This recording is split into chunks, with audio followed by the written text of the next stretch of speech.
In this video, we are going to learn how to enter sales transactions in a sales voucher. Okay. Next one, in a previous video, already we have learned how to enter transactions in a purchase voucher.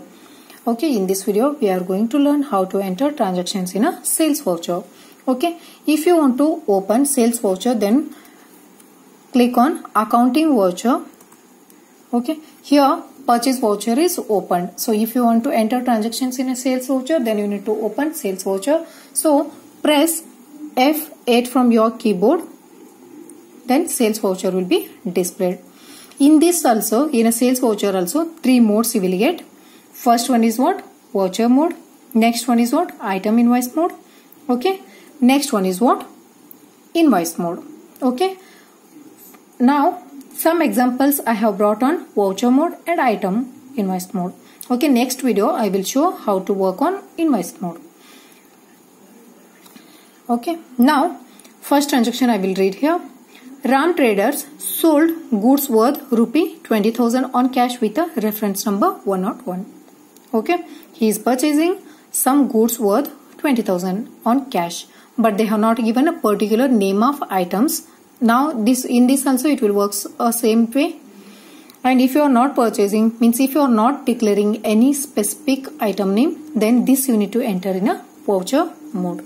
So if you want to open voucher mode, then press Ctrl V from your keyboard to open voucher mode.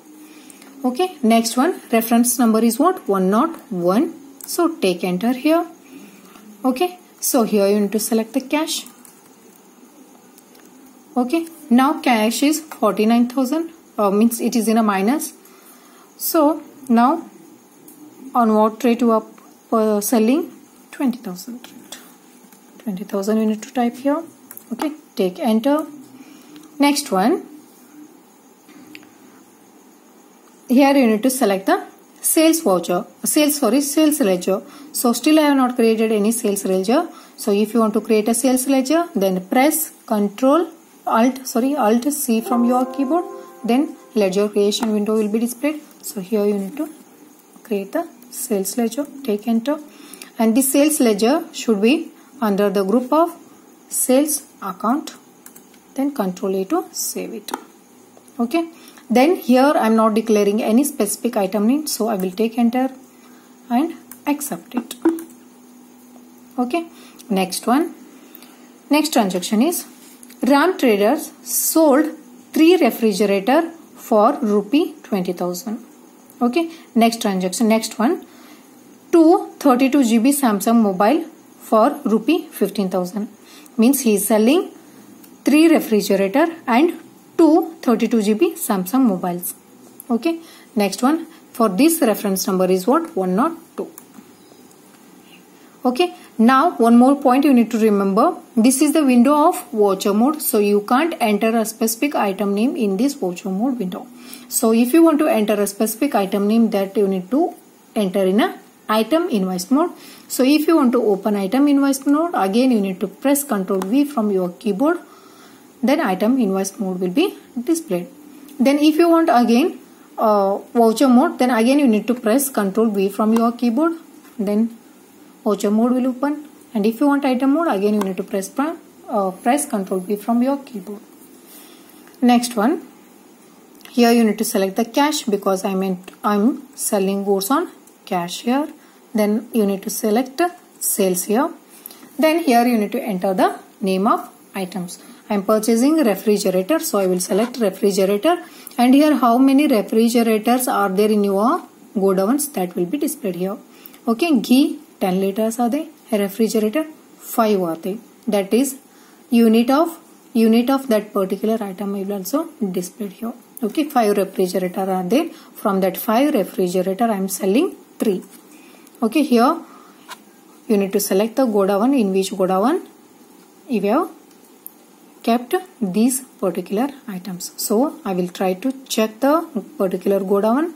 So here these items are there in a Shivaji Nagar. So from in which godown you have kept the same particular godown you need to select.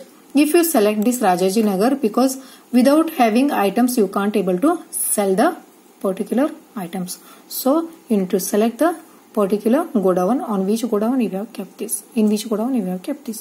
So Shivaji Nagar. So how many you are selling? 3 refrigerator you are selling, and here you need to select the rate. 20,000 I am selling. Here I have purchased these products worth 15,000, but now I am selling 20,000. One more point you need to remember, always selling rate should be more than the purchasing rate, because if you are selling for the lesser rate, then that is not called as a business. Always purchasing will be a lesser rate and selling will be a more higher rate than the purchasing. So now I am selling worth 20,000 rupee. Okay, next take enter, and here you need to select the second name of items. 32 GB Samsung mobile he is selling. Already 2 items are there, and it is in a Shivaji Rajaji Nagar. So select the Rajaji Nagar, and how many I am selling? 2, and each mobile rate is 15,000. I had purchased worth 12,000, but I am selling rupee 15,000. So it will be income for me. Okay, now accept it. Now you can check the balance sheet here. First we will check profit and loss. Alt F1 to elaborate it. So here you can see purchase rate is what? 1,49,000, and sales rate is what? 1,10,000. Okay, purchase rate is more than the sales sold rate. Okay, but still some items are there in my shop, then also it will be income for me. But gross loss is what? 9,000 loss it will shows here. So this gross loss will be shown at left side, and then net loss will be shown at 9,000 will be shown at right side. Means it is a loss for us. Still 3 products items are there in our company, but then also it will shows as a loss here. Okay, electricals, food, that everything will be displayed here. Thanks for watching my video, and don't forget to like, share and subscribe my channel.